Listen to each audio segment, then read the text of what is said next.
बच्चों का ऐसा स्वभाव होता है, बाप को देख के गोद की तरफ दौड़ना। बच्चे गोद की तरफ दौड़े हैं, आगे ध्रुव हैं और पीछे उत्तम। राजा ने अपने ज्येष्ठ पुत्र ध्रुव को गोद में ले लिया, छोटे की उंगली पकड़ी, छोटी रानी के आंगन में पलंग पड़ा, उस पर जाके बैठ गए। ध्रुव गोद में है, उत्तम जमीन पर खड़े बाप के घुटनों पर हाथ रखे। अरे दैया तोलो मौसी चौका में तने करी। और जो बाने सौत को लला गोद में देखा, मालूम पड़ा मानो पेट्रोल डाल के आग लगा दी। क्या किया पत्थर दिलवाली ने।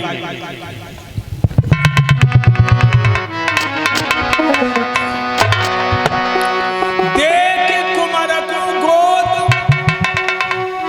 बढ़िया क्रोध भबकिया हियो, जन बाप पकड़ के बेटा के ढाकेला कस के।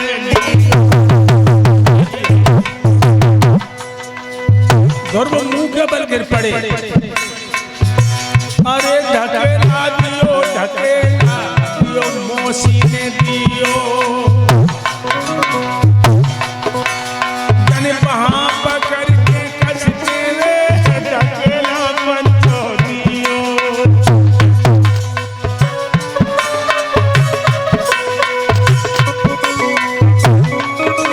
अपना बेटा अपने प्रिया की गोद में बिठा करके बोली,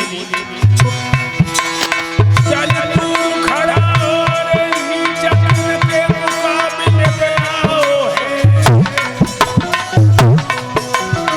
आधार या कालिका पर यही है, गोदी में गधा चढ़ाओ है।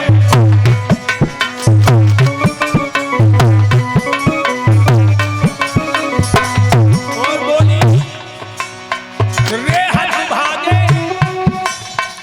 पूर्व में कहीं थोड़ा भी भजन किया होता, उत्तम के बदले तुमने मेरी कोख से जन्म दिया होता।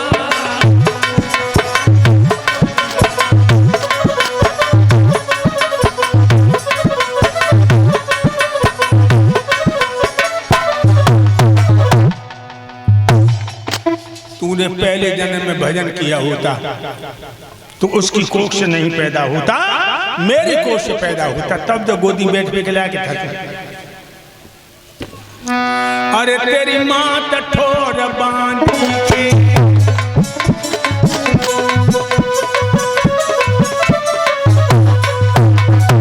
अरे तेरी मैया कठोर बांधी के, और तू लायक नहीं है गानी के।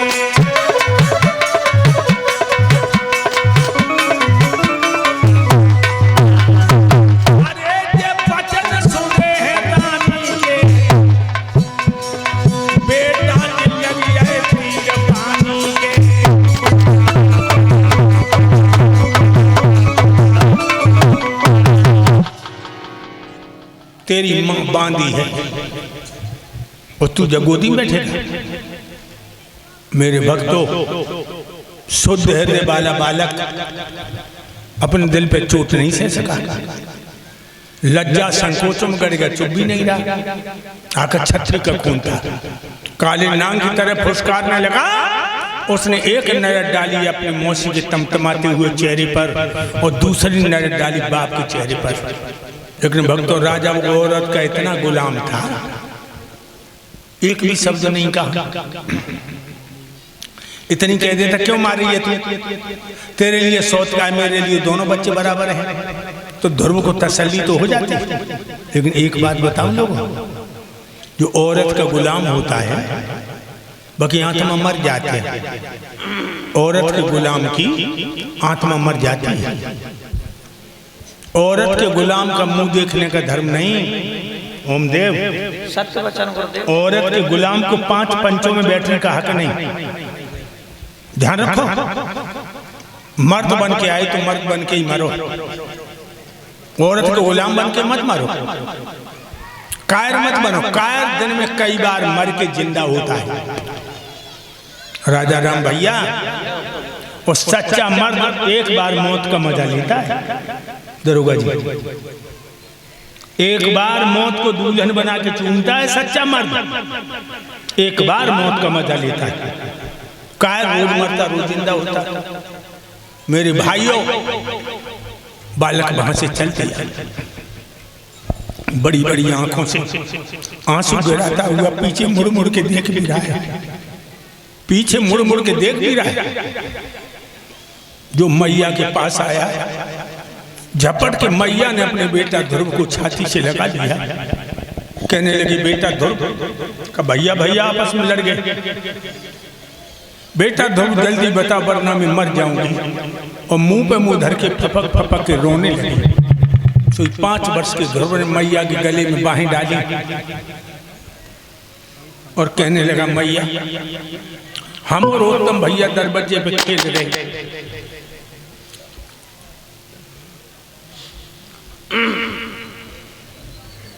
पिताजी ने हमें गोद में बिठा लिया और मौसी ने मुझे उठा के जमीन पर फेंक दे। कई शब्द तेरी बुराई में कहे। उसने कहा, तूने पहले जन्म में भजन नहीं किया इसलिए बाकी कोख से पैदा हुआ, भजन किया होता तो मेरी कोख से पैदा होता। मैया मुझ मौसी को दुख ना है? ध्रुव बोले, मुझ दुख तो जाको है। मौसी को मारते रही, डांटत रही और पिताजी ने कुछ नहीं कहा।